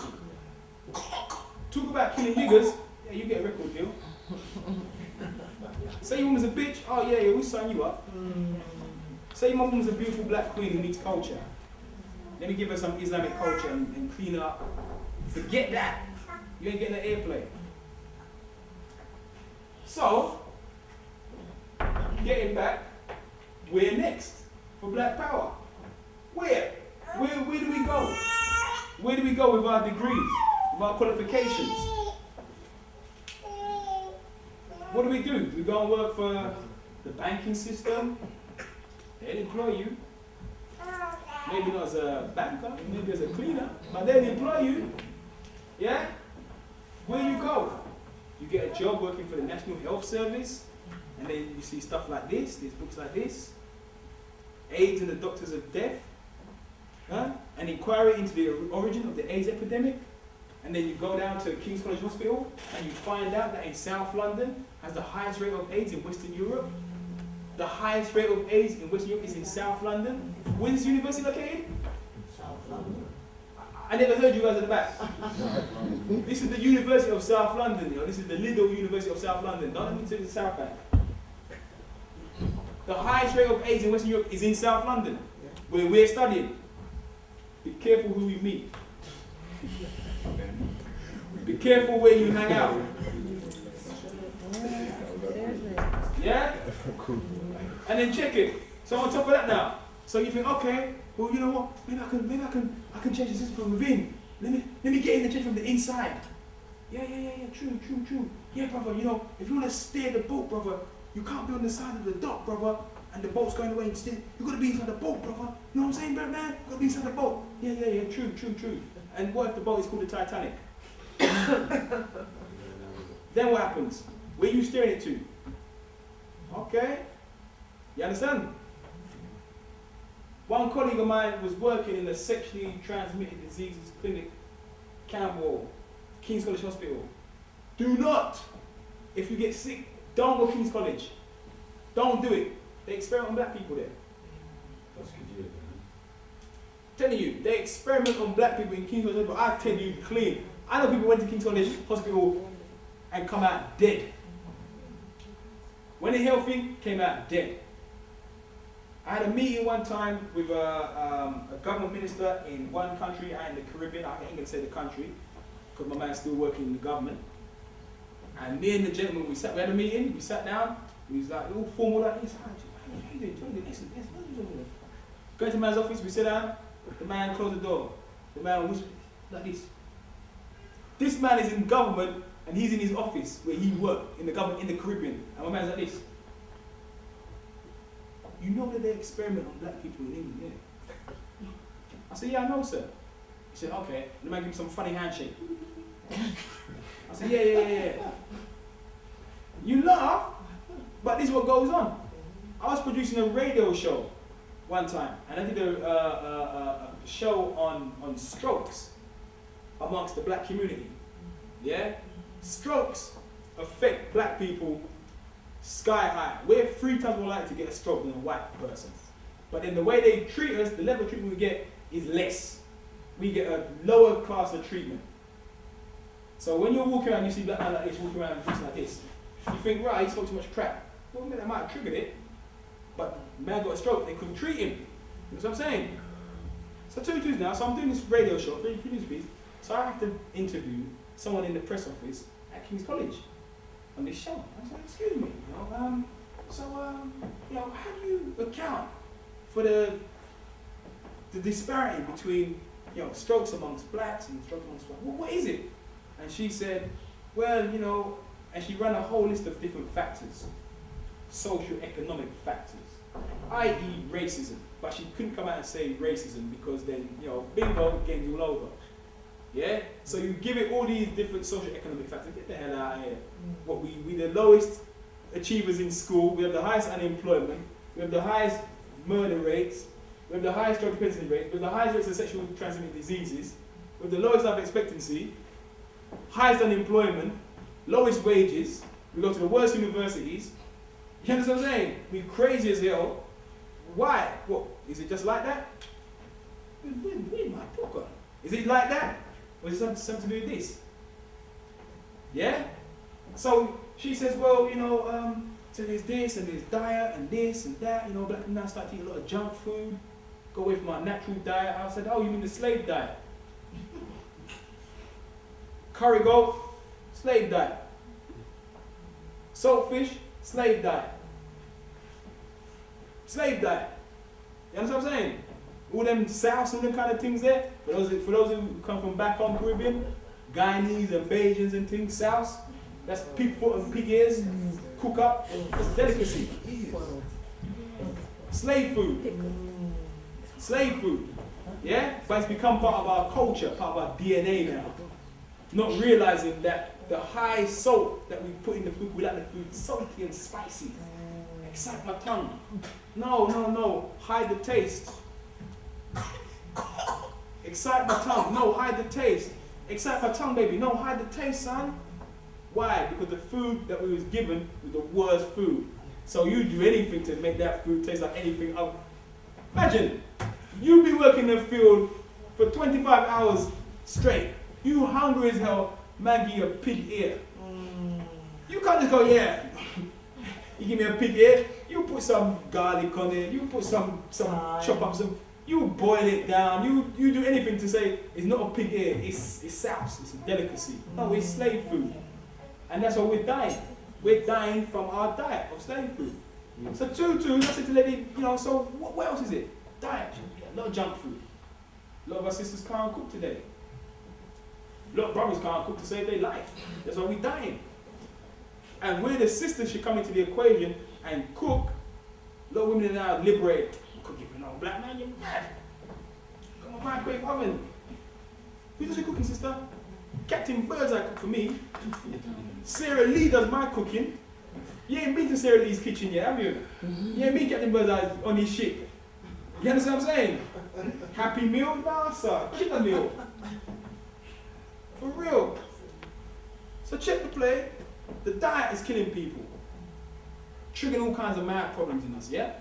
Additives, the preservatives, you name it, they put it in there. The processed food. My daughter at the moment eat too much white flour. I'm like, that thing kill you. Eat some hot. Daddy, you such a radical. Why can't you eat white flour? You don't like white people do. Baby, it can kill you. Daddy, I know you, you're always trying to trick me into. Yeah. Why would you take flour in its natural state, which is brown, with all the goodness, and chemically suck out the goodness and make it white? Why would white folks do that? Read the book. It's deep. Tea bags that you put in to make your tea. My friend with the 1 degree, yeah? The tea bag, read on the box, how they bleach the tea bag. Why are you bleaching the tea bag for? No one can see it. You put it in the cup of tea, there you dash it away. It's the same with the sugar, my brother. Everything. Yeah. Strip it down. Strip it right down. So dude, you have to start thinking, hold on a sec, this is the system that we live in, and these people are setting our agenda? We're next for Black Power. Or, we're next for Black Power. How we challenge the system? What you do? Dr. Rashid, I agree with you about the 1 degree of learning. Because I'm in my final year here in doing law. And I see the stress and the pressure that's on a lot of people to start getting into the LPCs and RPC. And I'm saying, I'm not getting involved in that rat race. You know what I'm going to do? I'm starting to inquire about the masters. Yeah. Go for it. You know, Go for it. Be on, sorry to cut you, because time's gonna, yeah. What you need to do with your degree, yeah? If we are next, or if we're next, where do we head to?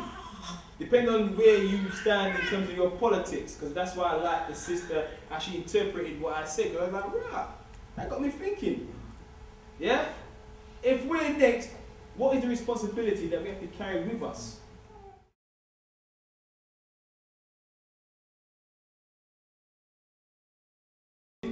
Charged him, put him in court. Oh, Mr. Johnson, it's your 3rd charge.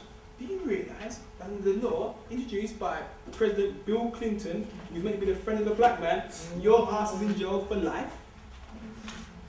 Okay? Happening over here. So, we use graphic terminology and words that can be interpreted as many as derogatory, like sissy, punk, and homo, and thug. These words are used for authenticity purposes only, and not with the intention of offending, blah, blah, blah, blah, blah. And it goes on, and it talks about how black men in prison are doing all kinds of crazy behavior. Yeah? Imagine now, I think back to the days when I was like 19, 20, 21, at my sexual peak. Imagine you locked me up for 10 years. Imagine you got bare brothers locked up, doing mad time, and they all on some kind of... Like the way you walk, you know? I'm telling you, this thing rolls deep. that works on 2 levels. But yeah, this yeah, this thing ain't a joke. So check. So what's happening right now is that there's a lot of guys that are acting straight, but really they're batting for the other side. Me, because of the type of life and the type of people that I come into contact with, don't judge. Very quickly, years ago, I realized, you know what, I can keep my mouth shut, because if I'm saying my mouth at the wrong time, if I ain't getting paid, I'm going to get killed. I'm going to get my ass beat up. So let me just shut my mouth and find a wall and stand up there and just observe from the sidelines. You understand what I'm saying? So I don't talk the talk. When everyone talk about, yeah, one pay attention, I'm like, whatever, I'm not in it. You hear on our show, right? We don't buy it. We don't touch it. Ah, left that one alone. Go right back to ancient Egypt. Ma'at, principles, truth, justice, righteousness. When you die, and you get your judgment, yeah, and they weigh you on your deeds, yeah, the 42 negative declarations. When I was reading these are the declarations, these are like the 10 commandments, right? But you certain things you haven't done. I have not done this. I haven't taken food from the orphans. I haven't blasphemed. I didn't steal my neighbor's ox. All kind of stuff. I have not committed acts of homosexuality. But this is Egypt, man. Is it 6,000 years ago? Is it Africa? What's going on? What's man saying? I never done it? Okay, that means I get through. So that means that man was doing it. Rah! You understand? So me, I'm like, I keep my mouth shut on that. I ain't saying a word. Man are going inside, bad behavior's going on, and people don't know. And man who are on the outside, bad behavior's going on, and people don't know. People don't know. I've been in certain spots and I've seen certain things. I'm like, okay, so my man is a bad man. See. A friend of mine phoned me one night, went to a club with all of these spars. Man was dancing with man inside the club. Start kissing up. Man was like, Ratchet, let's go up here. They're being black man, they're talking each other. I'm like, what? He's like, Ratchet, what are you? I said, yo, just be cool, cuz. If you act freaky, I said in the Caribbean, stop on for free. So when you're in there, you're like, oh look, got a virgin over there, lads. Nah, sir. Just hold the corner. You know what I'm saying? Black man, you know what they call them? Back in the day, there was everything called ragamuffin. Yeah. Them man was called fagamuffin. You laugh, it's true. So these was rude boys that was going to dance, dancing with rude boys and push up themselves and hold up themselves and yeah! It's deep. We are sick people right now, I'm telling you. So I ask you again, where next? Where are we going? We've gone to the final frontier. We don't cross that boundary. Or if we are next, how will we conduct ourselves? Well, Brother Rashid, can I just say this? Because I've actually visited someone in prison. Mm-hmm. And what that person tells me is that they're brothers who have their women, and when their women come to visit them, they behave as if they're men, but once they're back in their cell, yes! I was saying, yes! what? A man will be inside. Yeah. A man will be inside. This is what I know from going on over in the States. Yeah. I know cats up in Rikers and these kind of places, yeah? And Cleveland's correctional facilities, upstate New York. And these men say, Natty, you don't know what goes in this place. So what is thinking like with the gang rape kind of thing, yeah? This is going to cover it is. It doesn't happen like what they make out in them programs. It's not like that because there's enough man in there that will just like, ooh. You don't need to go and, you understand? So man is acting like woman inside jail, yeah? Tugging out when they get on the outside. Yeah, man, what? I just held down a 5-year bid, man. I've been up in blah, blah, blah. Yeah. Them punks, man. Ain't no punk. And then twos, you find out that the man was bending down, picking up soap after hours for a couple of years. Man's like, yeah, I know that guy from inside. Yeah, he's a punk. I used to slap him. And they have their women outside. Telling you, Rasta. Deep. And the sisters don't know. No. And that's where, when the physician that I was sitting down saying that when AIDS breaks into the heterosexual black community, that's the conduit. The bad behavior of men that are doing all kinds of stuff and running on a DL level. And then blink, it breaks in. And everyone's playing, everyone's blinging. Before it now, highest rate in South London. Check this. No one knows how many black men actually live dual lives. But some clues have emerged from government surveys. Yeah? Blah, blah, blah. Here we go. Sisters. Sisters. Pay attention. Pay attention. You ready for that? Yeah? Signs or misconceptions that your man is having sex with other men. Yes, see, what was Hear that this one. Hear this one.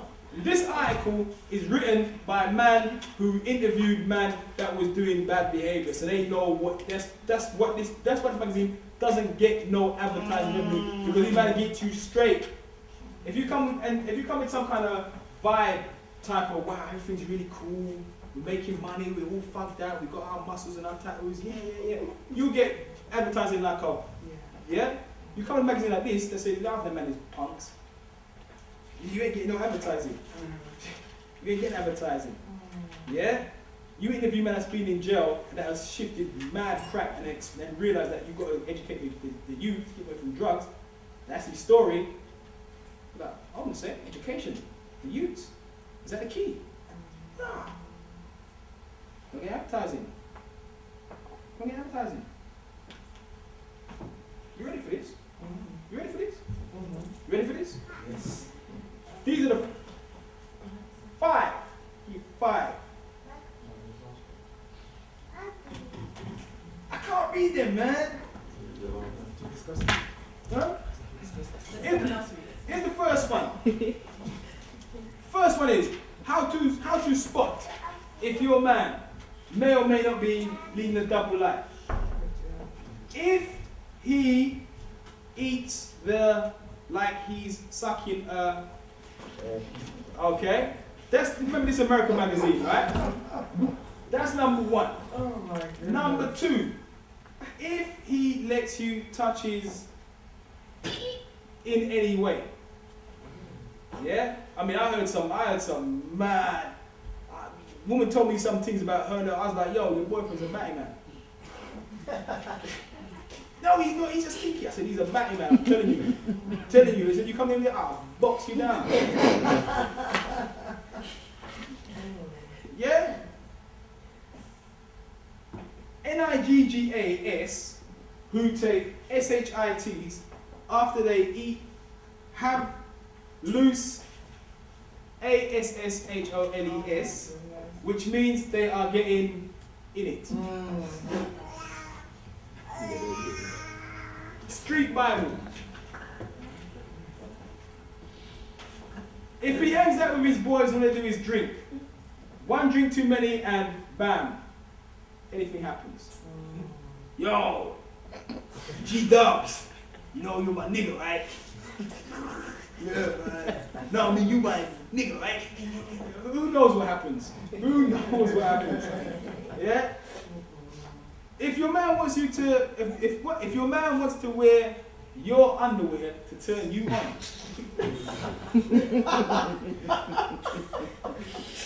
these are black people now. These are black people. Check this one.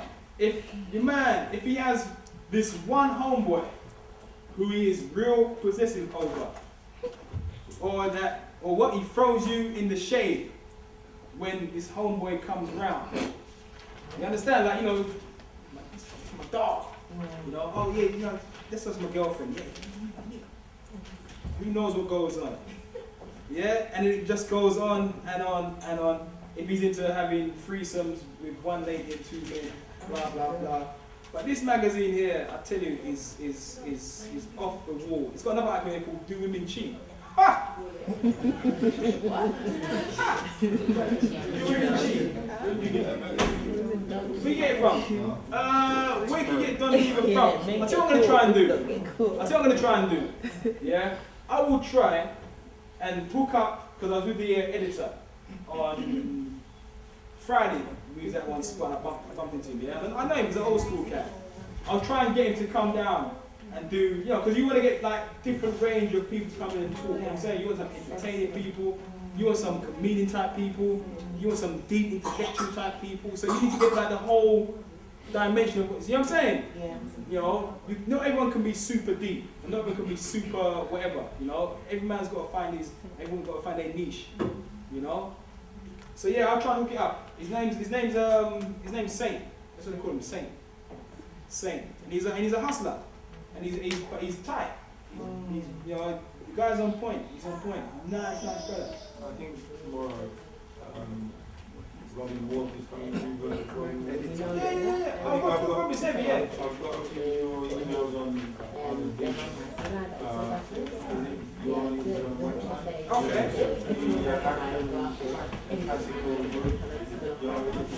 Okay. I don't know about that one. No, it's not you. No, it's not you. Another Rashid. Yeah, not me.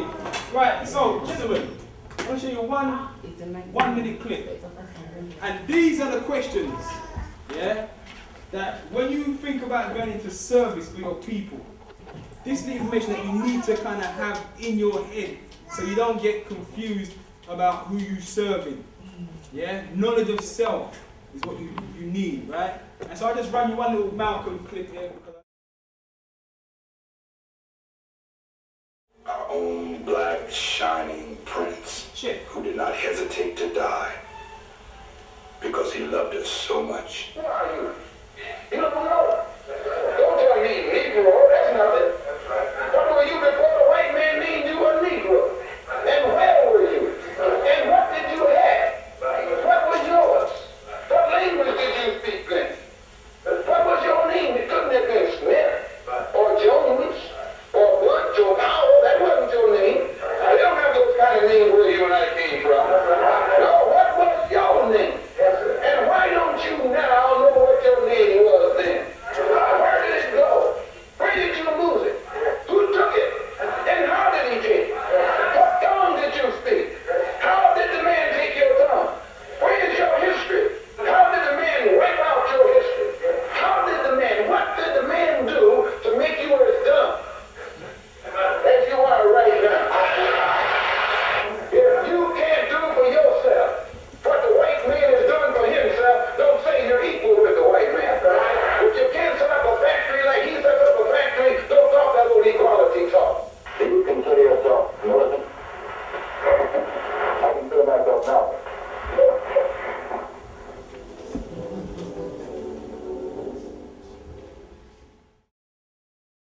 And you'll never be equal. You'll never be equal to the white man. He'll never respect you. Never, ever respect you. That's it. You got no money in your pocket, but you got knowledge of self. Why don't I respect you? If it's all about getting respect. You got money in your pocket, you got knowledge of yourself, man. You're like a chump. You're like a, I don't know, whatever, some circus clown. Man, run you like a gas station, run joke after you. Yeah, don't you know that, but you're alright. Seriously, Malcolm set the question out there. And the way the questions come, you think, hold on a sec, if Malcolm was like 40 years ago, have we gone forward or have we gone backwards? That's what you gotta kind of ask yourself. And then you work that out, then you can say, okay, if we are next for Black Power, then we know where we're going with our Black Power. You're ready to inherit the mantle of the sufferers and make some money as well. Because trust me, I like to get paid. I love big checks, zeros on it. Ooh. And they go to the bank and deposit my check, and the woman look at me and look at the check and she see me write the check and she's like, how you doing, Mr. You okay? I'm like, wonderful, sister. Yeah, wow. And then she hear me popping up on my radical talk and putting in checks for 1,000 and 2,000 and 3,000 pounds. What do you do? She see me walking through Brixton with a group of youths with a spliff talk to you, say, listen, you know, blah, blah, blah, blah, blah. They come on Monday and I'm putting, wow, you feel nice. Be of service to your people. You know what I'm saying? Can't emphasize that enough. Can't emphasize that to you enough. That's what it's all about. That's what it's all about. If you ain't got your degree and you ain't applying your degree to your people, take a degree, go about your business. Come the revolution, man, they got a tire that they'll put around you and set fire to you. I tell you. It is true, because them youths that are coming up, that are 14 and 15 and 13 and 12, them youths ain't playing. I'm telling you, them youths are vicious. Them youths ain't ramping. They'll bust a cap in you. I'm telling you that. Them days of people saying, them youths and slap a boy, no sir. Them days is over. Them days is over. And them youths are clocking you, and they're seeing everything you do, and they're watching you, and they're hearing the words that come out of your mouth, and they're seeing, you know, they judge you by your actions.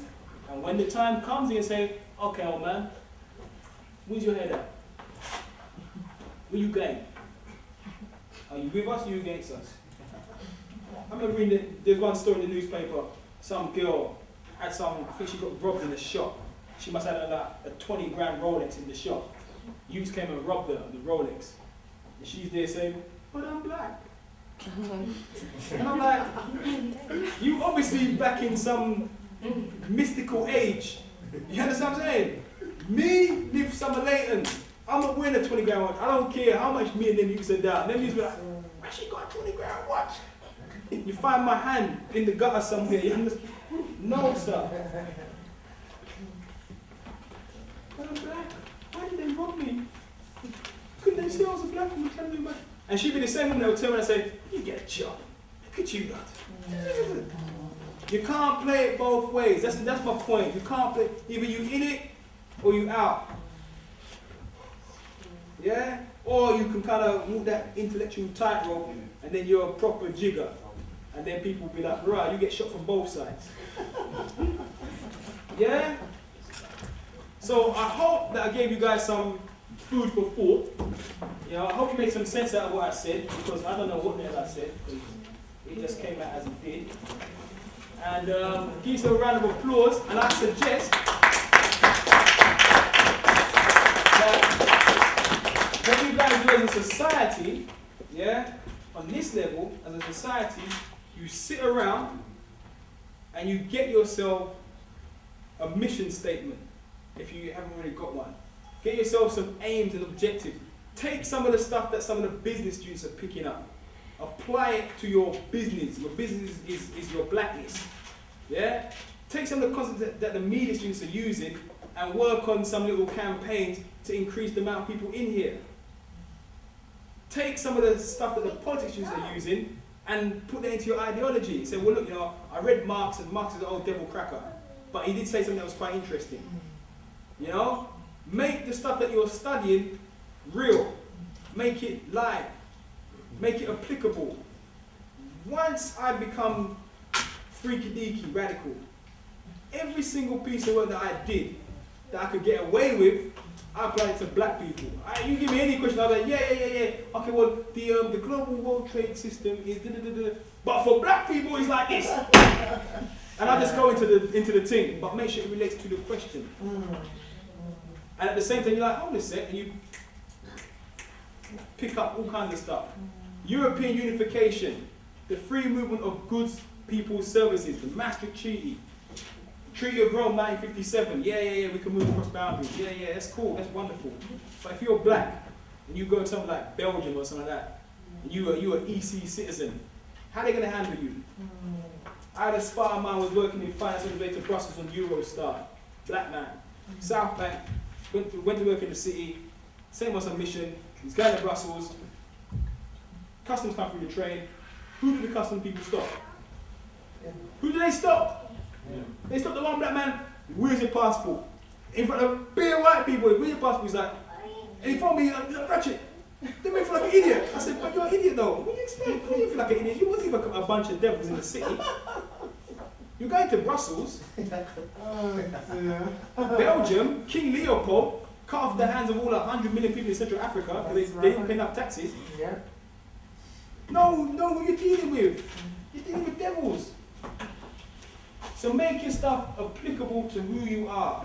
You know, make it applicable to who you are. You're studying media, deal with the media analysis for black people. You're studying politics, deal with it from a black angle. Don't teach it as some kind of separate thing. No, it's you. It's who you are. That's the advice I can give you. At least then, it'll be of use to you. Because when you start finding up 70% and get it first and get it first and get it first, but it's all abstract firsts. So yeah, you can be real cool. You just end up like what they call it, anal retentive. You walk around like this. And every time you see black people like this, acting weird. And I met them cats, and they can't hang, they can't flex. You understand what I'm saying? Yeah, this spot, fridge bar, Friday, it's off the hook, nigga, calm down.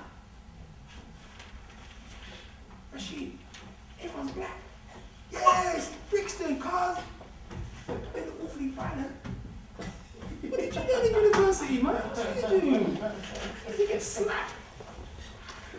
Make it applicable to your community, make it applicable to self. That's all I can say to you. All I can say to you.